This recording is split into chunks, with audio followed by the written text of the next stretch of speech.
That Tuesday didn't start out that bad, but it ended that way. When I woke up in the morning, nothing seemed out of the ordinary, except that my wife Debbie was not in bed next to me. I usually get up a little earlier because I start work at 8, and my wife doesn't start until 9:30.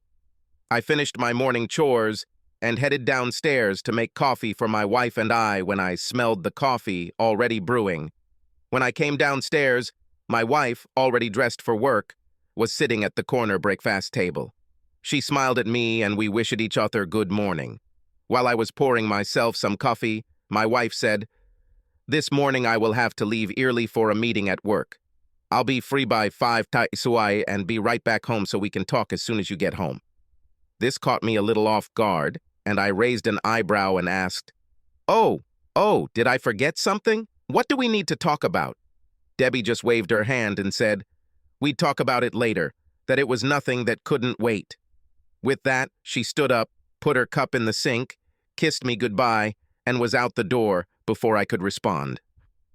Before I dive into this story, I need to tell you a little about us. I'm Tim Johnson. My wife Debbie and I have been married for over 41 years. That's right, we got married right after finishing school, when we were 18 years old. We have known each other since 2nd grade.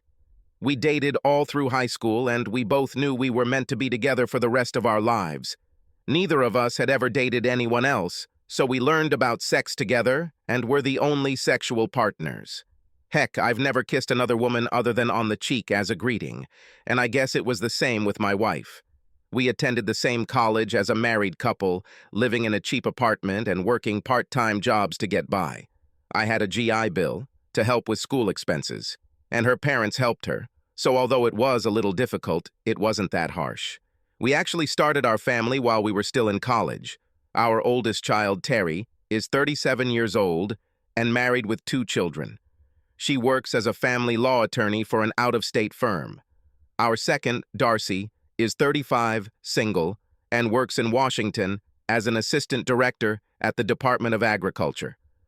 Our little Sydney is 34 years old and married to a police officer in our hometown. She is raising our 2 grandchildren and is a hard-working stay-at-home mom. We are very proud of all 3 of our girls. After high school, I went to work as a risk analyst for a large insurance corporation, and Debbie became a high school teacher in the local school district and then worked part-time in the administrative office. At 59 years old, we are both in excellent physical shape. We have both always been very active. I play golf, swim, and go to the gym at least 3 times a week. However, my wife embarrasses me with her discipline in her workouts. She goes to the gym 5 days a week and runs long distances almost every day.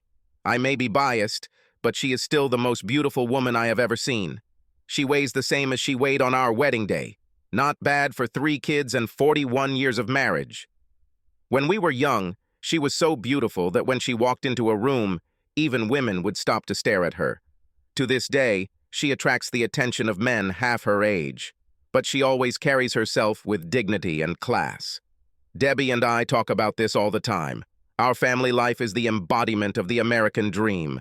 We are so lucky to have found each other, and we thank our lucky stars every day for the lives we lead. Unlike most men, when they hear the words, "Honey, we need to talk," I am not overcome with horror and do not break out in a cold sweat. I was curious, but, after all, we talk all the time. We call them family discussions, and we've had them since before we had kids. It was our way of planning our lives. But she didn't say that we would have a family discussion.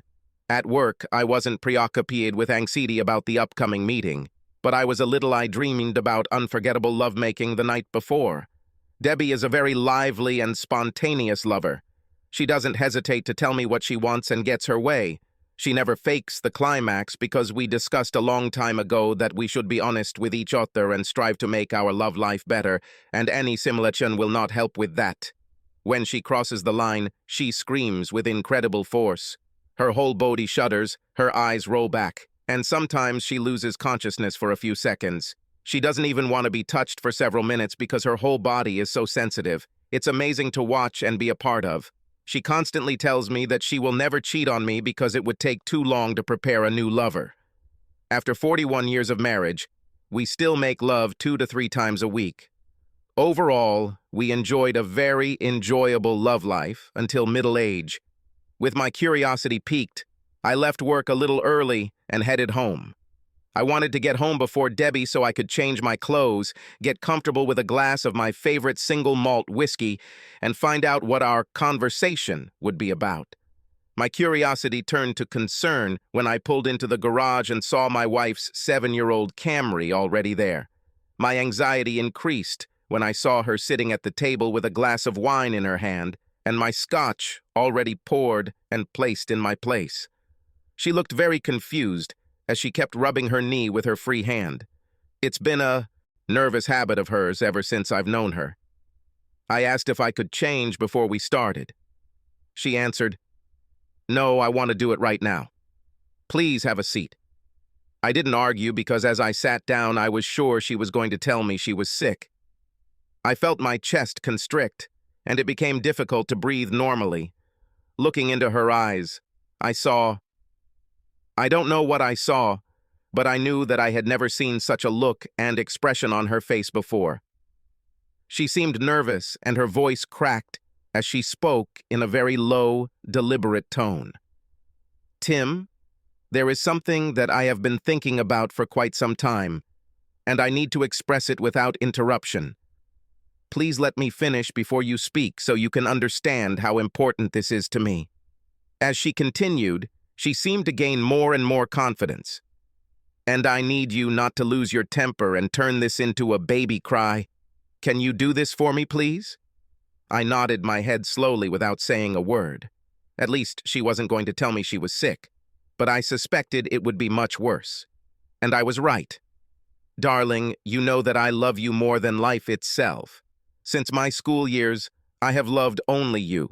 There was no one else in my life. My chest hurt more and more. It became more and more difficult to breathe, and my shoulder began to ache as she continued. You and I will spend our old age together, rocking our great-grandchildren on our laps. We will travel the world together. But there is something I must do." The pain in my shoulder was now radiating into my left arm, and I was feeling dizzy. I couldn't catch my breath. "Tim, pay attention. This is very important." I just nodded, thinking that this couldn't be happening to me. I've been thinking about this for months now, and there's something I need to do before I get too old. The room began to spin, and it seemed to me that someone was standing on my chest. "I'm going to date other men to understand what I've been missing all these years. This won't last forever, maybe 6 months, and I will become your loving wife again, proving to you every day how deep my love is for you." I started to say something, but nothing came out of my mouth, and then everything around me went dark. Light emerged from the darkness, trying to break through the haze. I tried to open my eyes, but my eyelids probably weighed 2 kilograms each.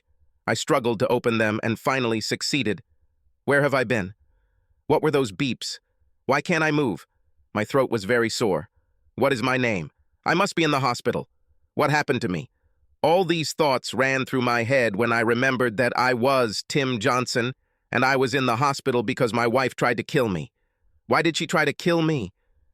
My brain worked a little better. I was sitting at the kitchen table. She was talking. Then I remembered the conversation. It wasn't really a conversation, it was more that she told me something. She said she was going to kill me. As the fog in my brain cleared, I noticed a nurse standing by my bed, looking at me and smiling. "Welcome back, Mr. Johnson. My name is Nurse Smith. You are at Mercy Hospital because you had a very serious heart attack a few days ago. It's called the Widowmaker, and you're lucky to be alive. It's funny, but I didn't feel lucky. It's 3 o'clock in the morning, and the doctor will come later this morning to talk more about your condition." I tried to speak, but nothing came out because my throat was sore and dry. "Don't try to talk, Mr. Johnson. You had a ventilator in your throat, so it will take a few days for it to heal on its own." Now I was thinking more clearly and made a writing motion with my hand. Nurse Smith handed me a pad and pen. I wrote it in big, bold font, "No visitors." She answered, "Oh no, you had a lot of visitors. Your wife and daughters were here." She must have noticed how I flinched and fell silent. I furiously wrote, "I don't want any visitors." She seemed surprised but asked, Are you sure? I simply nodded my head. I scribbled another note. Do not share my medical information with anyone. Her eyebrows shot up, but she just nodded her head as I wrote another note. Is there anyone here at the hospital who can help me fill out the DNR form? Do not resuscitate. I'm sure I shocked Nurse Smith, but she kept her composure. Your condition is not so serious. I interrupted her by furiously tapping my notepad. I'll convey your wishes to the day shift. She patted me on the shoulder and quietly left the room. I decided that my life was over anyway, so if something happened, why let the medics resuscitate me? Based on my luck, I'll probably survive, but I'll turn into a vegetable, so screw it. Plus, it would be an added shock when my wife found out what I did and how much she hurt me. I couldn't fall back to sleep. That is, I had been sleeping for several days, so all I could do was lie there, think, and make plans. I said I was doing risk analysis for an insurance company, but in reality, my job was to help my company's clients perform risk analysis for their organizations. This was a service that my company offered and many clients used it. I did this for several years, was good at it, and was paid accordingly. In my experience, all companies are afraid of something, but my job was to make sure they were afraid of the right things and provide solutions to reduce those threats. There is a specific process for doing this kind of analysis, so I decided to apply the same strategy to solve my problem. You know why my wife wanted to kill me? I know my wife wasn't actually trying to kill me with her statement, but damn, she almost did it. The actions I just took will buy me time, and time is what I need to figure things out.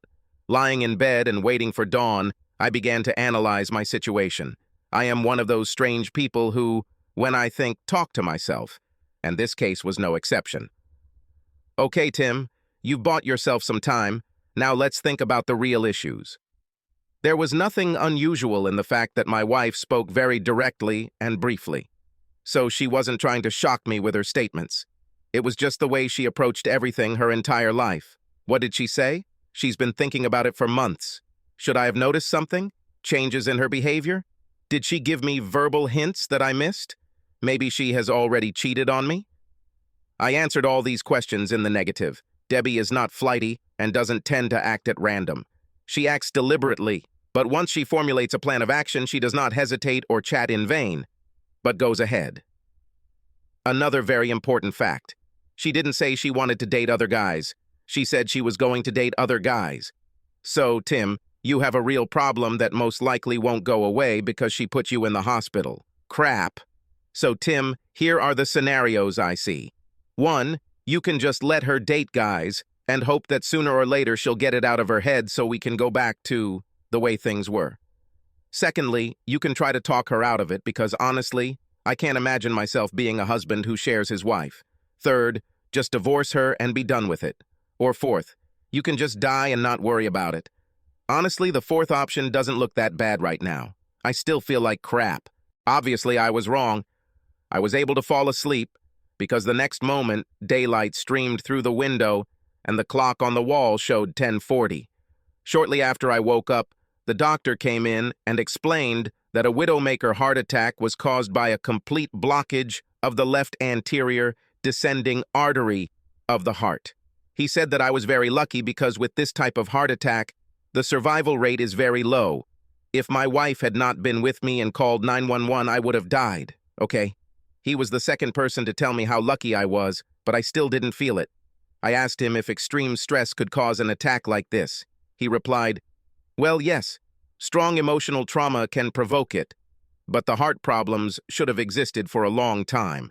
It is caused by a combination of genetics and high cholesterol. Why are you asking? I explained as best I could what happened between me and my wife. He said, well, that explains your request for a ban on visits and a DNR. Mr. Johnson, you will remain here for a few more days, but you will need a lot of rest and quiet during the recovery period, which will take some time. We were able to place a stent instead of a bypass, so this will shorten your recovery time. I can't help you with your personal problems, but I strongly recommend that you see a psychologist to help you solve your problems as you get on the road to recovery. Believe it or not, one of the most common side effects of a heart attack like this is depression, and with your relationship problems, I think you're at risk." With these words, he left the room. No goodbye, nothing. I don't blame him. Doctors usually don't like talking to patients. Just give them pills or operate on them and then leave. Then another doctor who told me she was a hospitalist listed all the medications I would need over the next year or so. It was a damn pharmacy list. Yes, solution 4 was looking better and better. Shortly after the hospitalist left, I heard a noise in the hallway. The commotion was caused by my wife being told she couldn't see me. Having created a whole scene, she asked about my condition. I had to call security to have her forcibly removed when she was told that I specifically asked not to tell her about my condition. For the first time since she hit me with her plans, I felt a little better. It's childish, I know, but it was still a small victory. Apparently, the doctor, having learned about my situation, prescribed me a sedative. Either that's true, or I'm so tired that I slept for more than a day. When I woke up again, it was already late at night, and Nurse Smith was standing by my bed. "Ah, I'm glad to see you awake," she said, trying to cheer me up. "Could you try to say something to me?"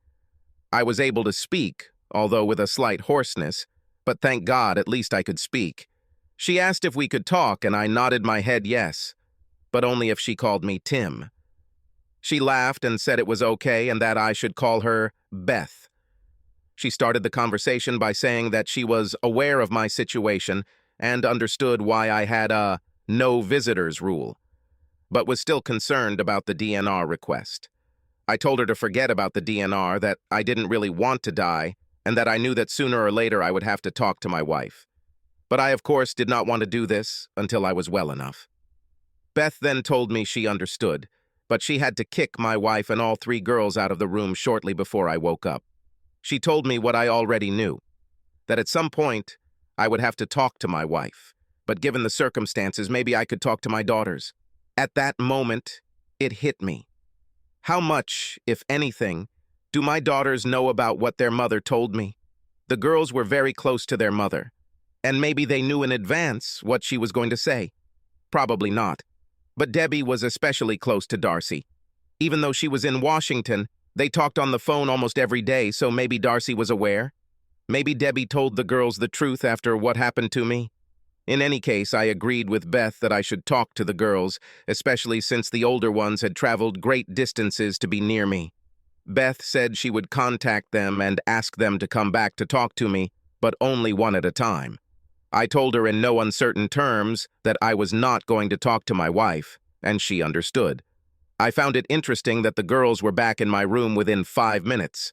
Apparently, Beth only kicked them out to the waiting room. I was sure everything was already decided, but I wanted to see my girls, so what the hell? I talked to each of my daughters that evening, but I told them I didn't want to talk about their mother. I wanted them to know how glad I was to see them, and that I loved them very much.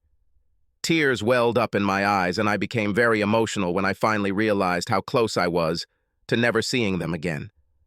Sydney let it slip in the conversation that Debbie told all 3 of them that she blamed herself for what happened to me, but without specifics. I didn't argue with Sydney, and I know she found it interesting. She also mentioned that Debbie promised to meet them tomorrow and explain everything. Terry and Darcy told me they would be taking a long vacation to help me recover. I was overcome with emotion, and Beth had to cut the visit short. After meeting my daughters, I realized that no matter what happened to Debbie, life would go on. My life will become more difficult, but it will not end. I just needed to decide what to do with my relationship with my wife. Was there even any point in talking to her about this? Even if she cancels her dating plans, will I still be able to live with her? I needed to answer this question before talking to her. Maybe the girls will help me with a solution. If Sydney was right, Debbie should have told them what triggered my heart attack so that their opinion could help me. Cheating doesn't just affect a couple's relationship, it affects the entire family. A very interesting development was that my wife and daughters decided that after leaving the hospital, I would stay in our house and my wife would move in with Sydney's family in their guest room. Terry and Darcy will alternate providing the care I need for several weeks. The doctors were confident that I would return to normal life in 5 to 6 weeks. I was happy with everything, But it seemed very strange to me that during the first 2 weeks that I was at home, my wife did not make a single attempt to contact me. There wasn't even a text message. Perhaps the girls read her the riot act and told her to back off. Or maybe she used this opportunity to go on dates. I just didn't know, but I didn't want to engage in direct confrontation. I decided to talk to Darcy first, as she had always been close to her mother, and could perhaps give me some insight into my wife's state of mind. Darcy and I met alone in the house, and she knew in advance that I wanted to talk to her about this incident. I, like my wife, am a fairly straightforward person, so as soon as Darcy walked into the room, I immediately blurted out, "Darcy, how long have you known about your mother's desire to date other men?" We talked about this a little," she muttered, not looking me in the eye. "How long ago, Darcy?" I growled. "Sorry, Dad. About 3 to 4 months. My blood pressure was rising and I was already losing control of myself. This was not good. I needed to calm down. Sorry, Darcy, I didn't mean to yell at you. I really need your opinion. This hit me very hard. I had no idea that your mother was unhappy with our relationship. This literally breaks my heart." I tried to calm myself down a little. "Dad, she loves you very much, and it doesn't mean anything. She just wants to experience something before she gets too old. This shouldn't affect your relationship at all." "Do you really believe this nonsense? I mean, Darcy, how can her sex with other men mean nothing to me? I'm shocked that you can say that. So you think I should let her have sex with other men so she can experience more in her life, and then come back to me like nothing happened? Well, maybe not as if nothing had happened, but your love for her must be strong enough to survive it. She has dedicated her entire life to you, to all of us, and she just wants it for herself. True, Dad, you're 59 years old and you've probably slowed down a bit. It's normal that Mom wants to meet younger men. This is a natural desire for a woman. That was a shock. I assumed Debbie didn't want to date older men, but hearing my daughter say it shocked me. It was all about sex. While I may have slowed down, I thought I was still doing pretty well, but it looks like I was wrong. Shouldn't her love for me be so strong that she doesn't need to date other men for satisfaction? So what if I slowed down? Is this a reason for her to cheat on me? Don't be stupid, Dad. It wouldn't be cheating if you knew about it. That's why she tried to talk to you about it. We walked around for about another 5 to 10 minutes, but we didn't come to anything.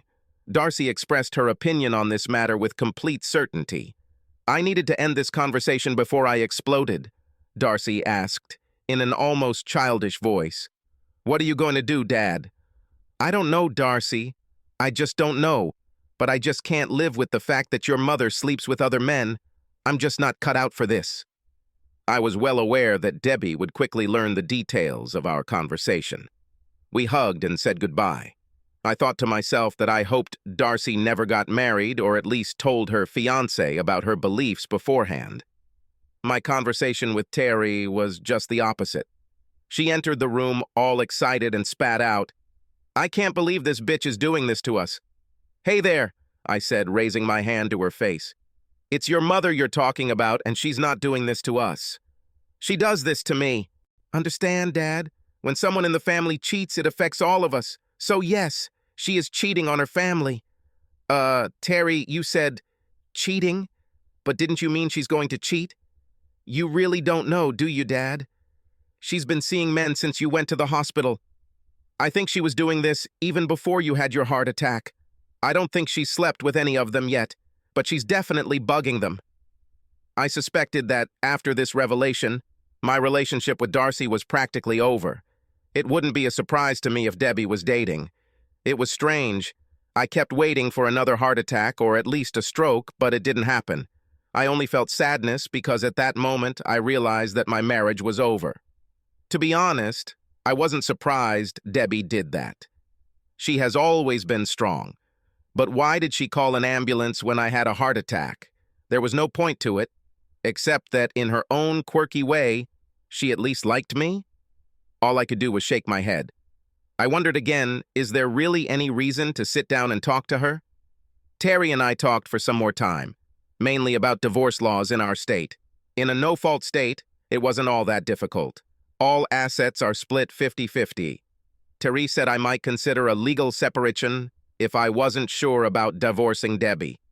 I told her I would consider it, but I didn't think it would make any difference. Terry also told me that while my wife couldn't stop the divorce, she could delay it. This caught my attention, and I decided to seek legal help as soon as possible. Terry said she would send me some lawyer recommendations the next day. My conversation with Sydney consisted of me trying to console her because she couldn't stop crying. She demanded that I let Debbie come home. I reminded her that I didn't send her away. She can come home anytime. The house belonged to her as much as it belonged to me. I asked her a couple of pointed questions. Sydney, did your mom go on dates after I was in the hospital? Even though I already knew the answer, I wanted confirmation. Sydney just nodded her head and continued crying. How often, Sid? Through tears, she stammered, "Almost every evening, Dad. I tried to talk to her about this. I told her she was cheating on you and she said she wasn't because she wasn't sleeping with any of them, and besides, she told you what she was going to do. All I could do was shake my head in disbelief. Before Sydney left, I called her mother and told her that I was feeling better and that she could come back to her house anytime she wanted. At the same time, I emphasized that, in my opinion, she should do this as soon as possible, because Sydney would have a nervous breakdown if she did not leave her house. I hung up while she was saying something, but I didn't care what she said. I was ready for our meeting. Sydney told me that my wife would be home at 1 p.m. the next day, so I spent the rest of the day preparing my notes. When going into battle, it is very important to have a good plan, carefully tested and practiced, and I was ready to fight. Of course, with the first shot, the plan goes out the window, and that's exactly what happened to me. When Debbie returned home for our meeting, she didn't just walk through the front door, she burst through it screaming, "Where are you?" My eyes were already widened when she saw me sitting at the table with notes neatly laid out in front of me. Without waiting for any comments from me, she, breathing fire, continued her tirade. "There will be no damn divorce. As I already mentioned, my wife was a school teacher, and history was her favorite subject. She was especially knowledgeable about the American Civil War. It was obvious to me that she was using the strategy of Colonel Joshua Lawrence Chamberlain of the U.S. 20th Maine at Little Round Top on the second day of the Battle of Gettysburg. Circumstances were such that Chamberlain's 20th Maine was on the extreme left flank of the Union Army and was the only regiment standing between Lee's Confederate Army and Washington. The fighting was brutal. Chamberlain's men were exhausted and almost out of ammunition. Their losses were extremely high, and it seemed that all was lost. Then Chamberlain, a rather inconspicuous college professor of rhetoric in civilian life, did something no one expected. He ordered his remaining troops to attack. They did so, and the Union was essentially saved. This is exactly what my wife did to me. She attacked when she should have been defending herself, and I was completely stunned. The next thing I remember is that I was lying on our bed on my back, naked, and Debbie was taking me while sitting on me, and at the same time she was screaming something barely intelligible about how there would be no divorce. We love each other, and we'll be together forever. I thought she was trying to finish the job she started a few weeks ago when she gave me a heart attack. Much later, having completely exhausted me, she began to get dressed and said that she would return tomorrow with things from Sydney's house and that we would move on with our lives. As she walked out the door of our bedroom, I said quietly, "Debbie, thank you for calling the ambulance." She nodded and said irritably, "It's because I love you, fool, and we're going to spend the rest of our lives together. Now get some rest because we have to make up for lost time," and went to the door. "Debbie, there's one more thing." I managed to say it with all the authority I could muster. "The first time you have sex with someone else, our marriage will be over." Choking with excitement, she spat out, "Then we'll see." Apparently she was a John Wayne fan too. For a month or two, our lives went back to normal, although it was a new normal because she was still going on dates. We didn't say another word to each other about my threat of divorce. She never told me she was going on a date, but once or twice a week, she would just say she was going out and would be home late. On such evenings, she usually returned home around midnight. She never smelled of sex, although sometimes she looked a little disheveled. She would shower, get into bed, and then resume her attempts to kill me with sex. I just accepted it and decided that if I had to die, this would be a great way. I knew she hadn't had sex with anyone yet because, well, just because I knew. And then one evening, she returned home even later than usual. It was already past 1 in the morning. I sat in bed and read. I could never sleep when she wasn't home. It wasn't that I was worried about her. I was just waiting for the inevitable. I heard the garage door go up as she pulled her car in. Her heels took me clicking on the tile floor in the kitchen, and the stairs creaked as she went up. When she walked into the bedroom, we made eye contact, and I knew right away. It was obvious that she understood that I understood. She broke eye contact and walked into the master bathroom as she spoke. "This means nothing. This is beyond us and will end in a few months. No need for further discussion." And she closed the door behind her. When I heard the shower turn on, I stood up and went to the guest room. Not only did I lock the door, but I also moved the chest of drawers next to it. I wasn't going to make the same mistake I made at Little Round Top. Somehow, I knew she wouldn't chase me. It wasn't like her. In her opinion, when I deal with my little irritation, everything will go as usual. And I was right.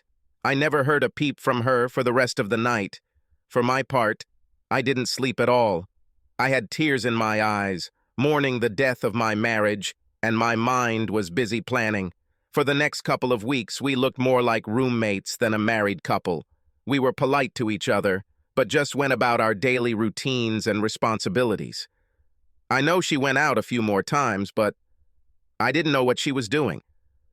I moved completely into the guest room and was usually asleep when she came home. Yes, I really was asleep. I found that as my plans progressed, I became increasingly calm and confident that I had chosen the right path. I never went through a period of woe is me hand-wringing. I didn't question what I could have done better. I didn't blame myself for not being a more attentive husband. I refused to apologize or take responsibility for not being aware of all the emotions my wife might be feeling. In my understanding, marriage is a contract. She broke the contract, not me. She never discussed problems or disappointments with me. She just told me what she was going to do. But the funny thing is that part of me understood why she wanted to experience more. This is a natural human emotion. She simply didn't give us a chance to find an alternative. She made a unilateral decision that effectively ended us. End of story. I also understood why she made the decision unilaterally. In the Western world, almost 100% of marriages are dominated by women to some degree. Ours was no exception. I guess if I could find any fault in this mess, it would be that I was too accommodating. But in more than 50 years of our life together, there was nothing that could make her understand that I would accept her behavior. I let her make most of the decisions regarding our home life because it made her happy, and that was what was most important to her. In fact, before we got married, we had a long discussion about our expectations of fidelity. There were no gray areas and certainly no gaps. I've never come close to cheating. I've never done anything that didn't pass the fidelity test.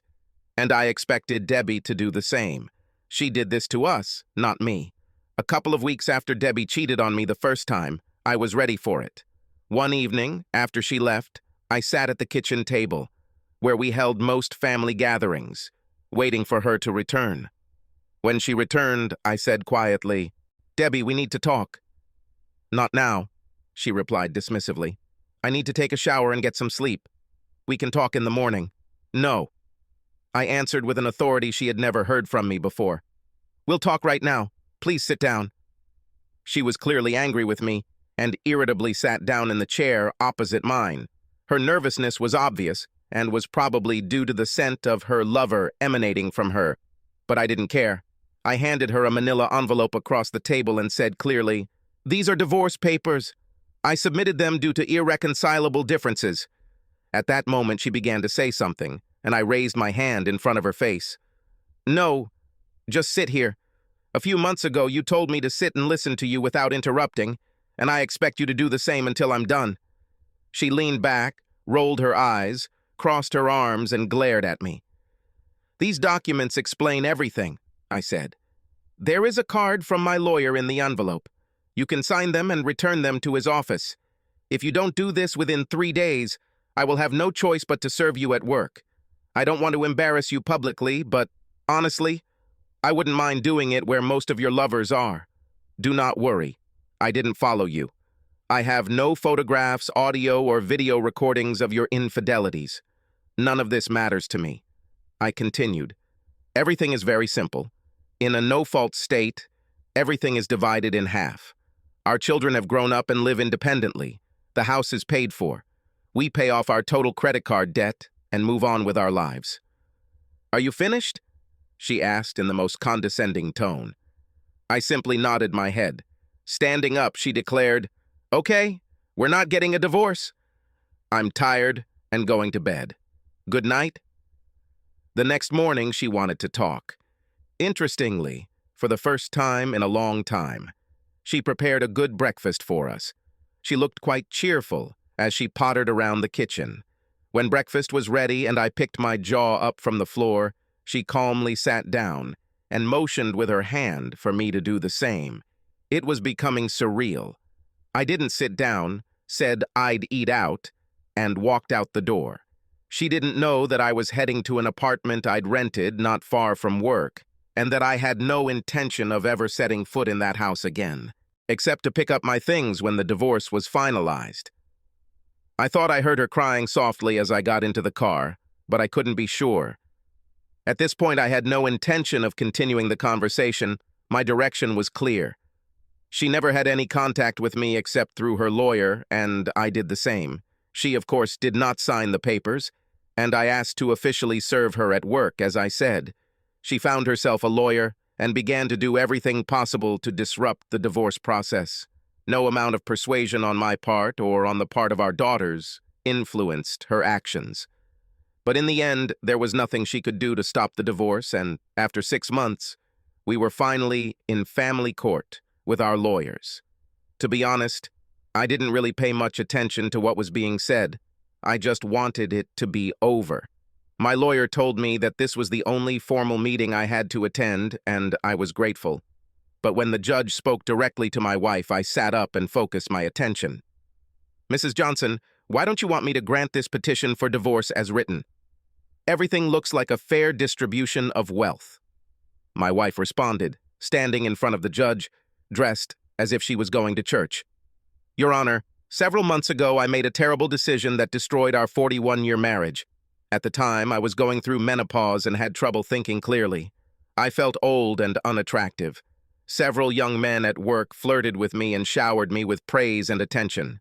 The sad thing is that I ridiculously thought that my husband would understand and allow me to have a few months of harmless flings." I was stunned when she continued. "He knew I'd been seeing other men for months, and I figured he wouldn't mind.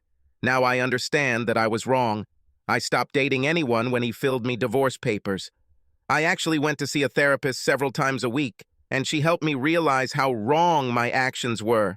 I know I can't stop him if he insists on divorce, but I was hoping you could set us up for couples counseling to try to repair our marriage.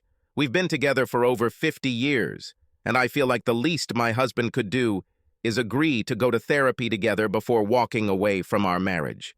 As Debbie sat down, she looked at me with a sly grin on her face. I was sure that the judge would definitely ask Debbie to marry him. He liked her speech so much. This was not good at all. I looked pleadingly at my lawyer to do something when I heard the judge address me. "Mr. Johnson? Mr. Johnson, are you paying attention? I asked you, what do you think about what your wife said? She made very convincing arguments. Surely your 50-year relationship is worth trying to save." "Oh, crap," I said to myself. "This can't happen to me." My wife could hardly contain her glee. My lawyer was scribbling something on his notepad. "Looks like he was drawing a big Phillips head screw. I'm completely screwed." But then an epiphany came to me.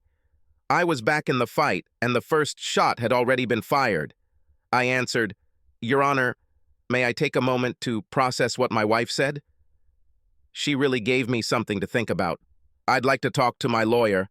The judge answered rather good-naturedly, "Of course, I think it's reasonable." Everyone in the courtroom felt like they were witnessing a real Hallmark event moment. I quickly turned to my lawyer.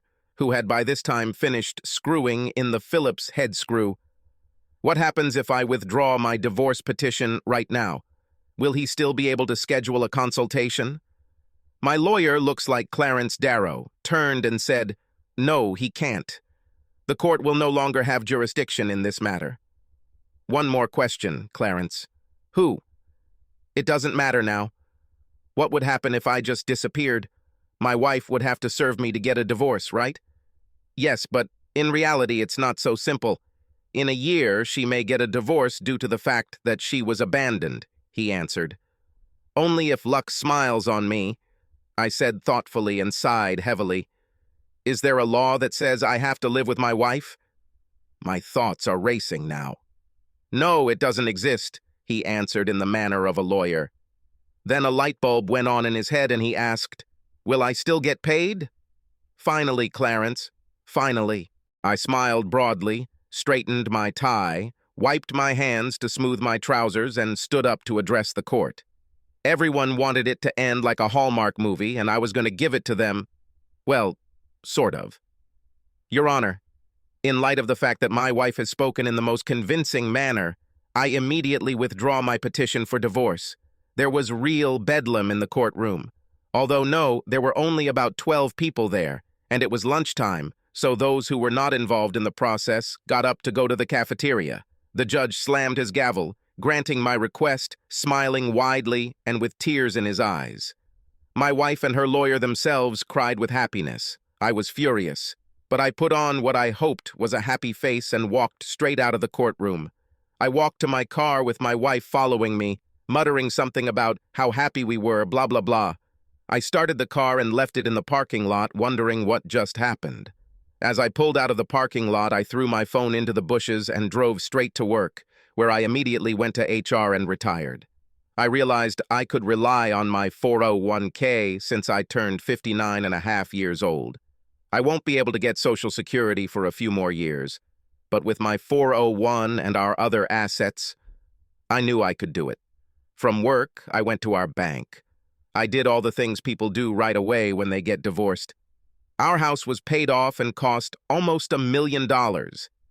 Everything else we had was roughly equal to that value, so I was going to take it all, put it in just my name, and put the house under Debbie's name.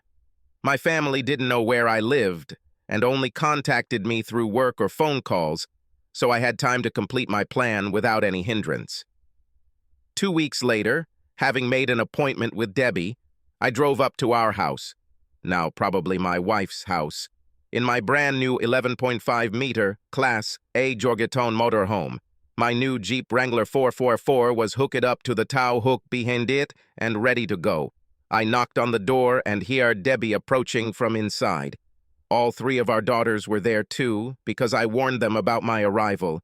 I knew there would be trouble, and I wanted them to look after Debbie. "Honey, you're home? Thank God, we were so worried about you." The girls had already looked at the mobile home and were smart enough to suspect something was wrong. "Darling, I actually stopped by to say goodbye." "What does it mean to say goodbye? We will always be together, won't we?" "We have always been together, dear. I'm just going away for a while." "But Tim, what about work?" "I'm retired, Deb, and I'm going to spend some time traveling around the country." "But honey, I can't leave the school district so quickly, because school has started.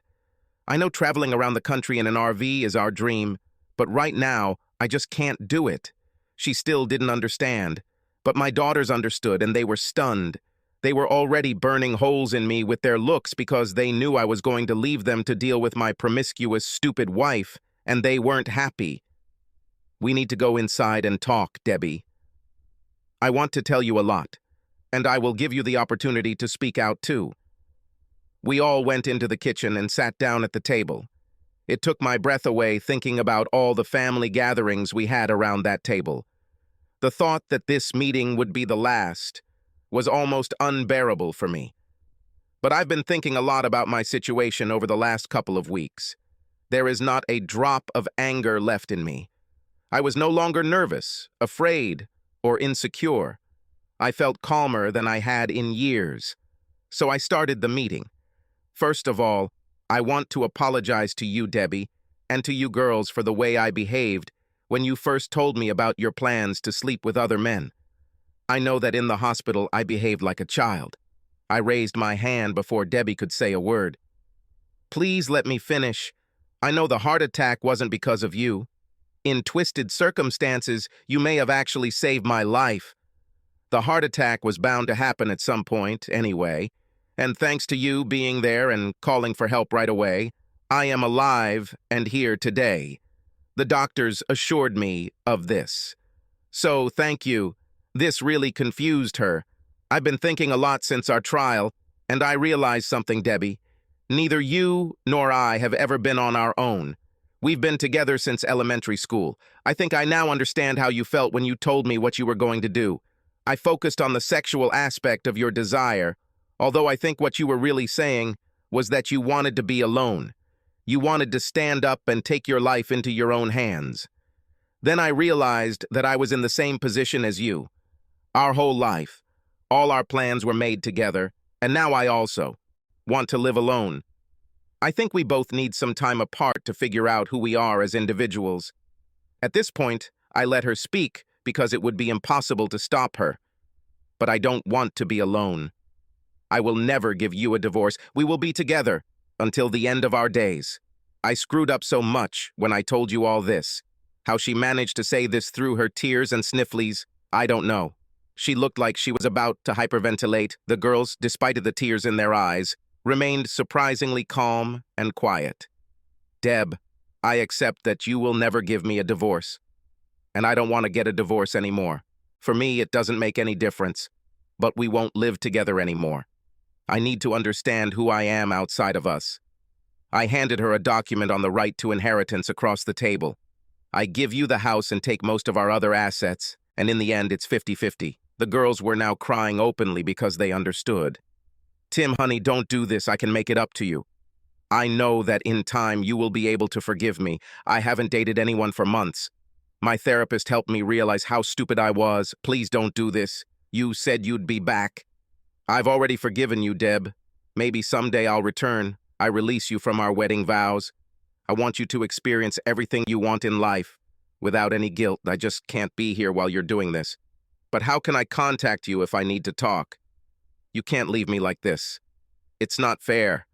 She lowered her head to the table, sobbing hysterically. Unable to speak further, I turned to my daughters. Girls, I'm very sorry that everything turned out this way. I will always love you, and please take care of your mother for my sake. If you need to contact me, you can email me. I don't have a phone number or mailing address because I don't plan to stay in one place for long. They were all hysterical when I stood up and walked out the door. I got into my mobile home and, without looking back, set off for a new life. 1. Subscribe to our channel so that your second chaff doesn't cheat on you, and go ahead and listen to the next story, because this story is nothing compared to the next one. If you're under 18, don't even think about listening to the next one.